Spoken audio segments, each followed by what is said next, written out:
This program only reflects the personal views of the program host and or the individual contributors.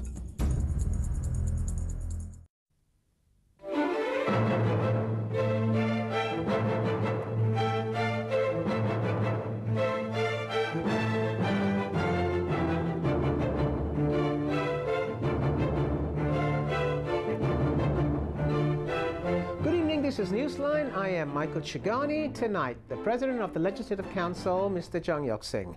Thank you, Mr. Jung, for being on the show. You haven't been here for a long time because you're now the President of the Legislative Council. Yes, I'm not supposed to make any comments on public policy. Exactly. There are things you can say and there are things you cannot say. So I'm grateful that you've agreed to come on this show, a true friend. And LegCo is in recess now anyway, so you can feel a bit freer to say a few things. But the big issue, obviously now, the very big issue, and it's been going on for close to 2 weeks now, is the Manila hostage crisis. Legislative Council had a special meeting some days ago to talk about this. I'm just wondering, and some people are beginning to say this, Mr. Jung, are we milking the issue?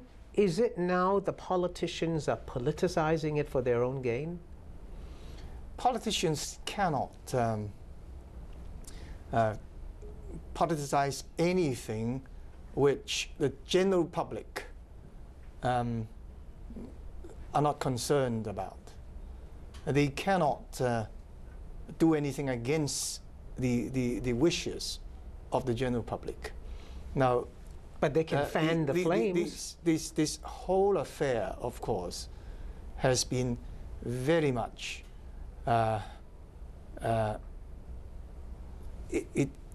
came as a shock, a very great shock to Hong Kong people. If anything, what I have seen is that the members of the Legislative Council, I think most of them, have done their best not to let this thing spill over to any form of racial discrimination. Now, take the rally last week. Last week, it was organized by the LegCo members, and they were very careful to avoid any possibility of the action becoming a kind of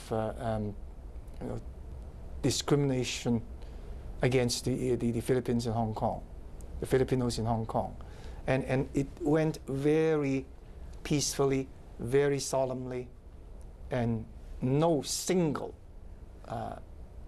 improper incident actually happened. Sure, I agree with that, Mr. Chung, but the point I'm trying to make here is if we push it too far, we've demanded a full inquiry, we've demanded compensation, we've issued a blacklist against the Philippines.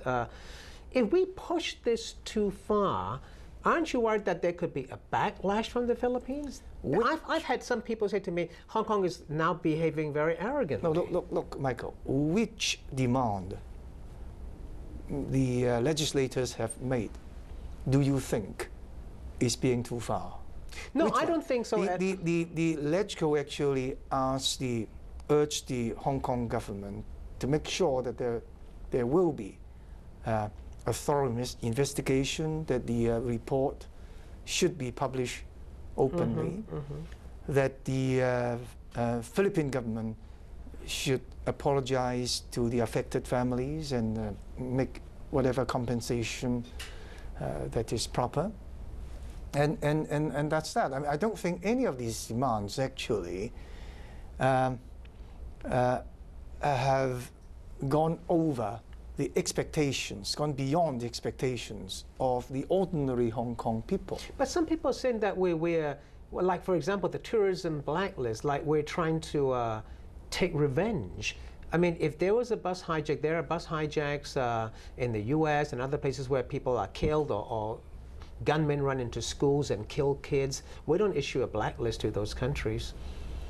We don't have Hong Kong tourists held hostage and then killed. But if a place is dangerous, it doesn't matter whether a Hong Kong hostage or some other nationality. If the place is dangerous, it is dangerous. Then you have a blacklist. If the place is dangerous, it is dangerous. And we know that there have been other cases where foreigners in the Philippines were held hostages and killed, including journalists. Right. So I think it is fair that before a thorough investigation has been made and before we see signs that the Philippine government is taking effective measures to improve the situation, then you know, Hong Kong people should have second thoughts before going to the Philippines. Yes. So you support a tourism blacklist for now? Well, it is kind of advice to Hong Kong people, a warning, so that they have to be careful. I don't think you can call that simply blacklisting. Okay, well, I just want to ask you one last question on this issue. At what point do you think Hong Kong people will say, okay, we've got what we want and we'll let go? At what point do you think they say, okay, we're now satisfied? They cannot be satisfied because 8 people have died. They cannot be satisfied. At present, the demands made by the Legislative Council, and I believe that represents the demands of the Hong Kong people as well, have not been fully met with yet. A full and fair inquiry, open inquiry. Right. And if the result says, yes, we messed up, our police force, our SWAT teams were not that good. Then we'll have to see what the Philippine government will do about that. And we went, oh, what? They can bring the lives back. They can give compensation, but They that's can give compensation. Right? That's all. They can make a sincere apology. Right. And what kind of, when they say sincere, what do you want? They have apologized, they've expressed remorse. So what is a formal sincere apology? What form should that take? I think there is no hard and fast rule about what form a sincere apology should take. I think people can see it. I mean, Hong Kong people are still waiting for the Philippine government to. So you don't think that an apology, a real sincere apology, has been made? I think there is still people, including LegCo members, waiting for this kind of apology. Okay, so in the meantime, we're just going to have a situation where the anger continues against the Philippine government. I believe that on the whole, Hong Kong people are very rational, very understanding, very civilized. I don't think there is any undue anger leveled against the Philippine government or the Philippine people living in Hong Kong at all. Okay. Well, you know, we leave this issue because, as you say, things are still rolling. There's no closure to this issue yet. We'll just move on. You are the president of the Legislative Council. A new session is going to start soon. But people are now saying, and you have seen this as the head of Legislative Council, legislators are not very happy, they're angry, they're reflecting the views of the people. The people in Hong Kong are very angry. They're angry over the wealth gap, they're angry over property high prices, property yes. prices, they're angry over low wages, minimum wage, for example. They're fighting about minimum. That's going to be a big issue in the Legislative Council in the new session, right? Are you expecting a really stormy session ahead when it starts? Well, I guess every session... You had a stormy session last year. Every session is stormy. I think, yes, after what we have been through last year, well, I think it is fair to say that the legislative session, which has just ended, perhaps is one of the most memorable Tell me why sessions. it's memorable. Is it because people are long hair threw things at you and the CE and so on? No, you see, a number of quite unprecedented things happened. Like we had what? 5 LegCo members resigning. That's correct, yes. And then a by-election, and then they all came back. And I don't think, this is something that would happen very often. And then, of course, for the first time after the promulgation of the Basic Law, actually, we endorsed, LegCo endorsed with a 2/3 majority, the government's Proposal for political proposals reform. for amending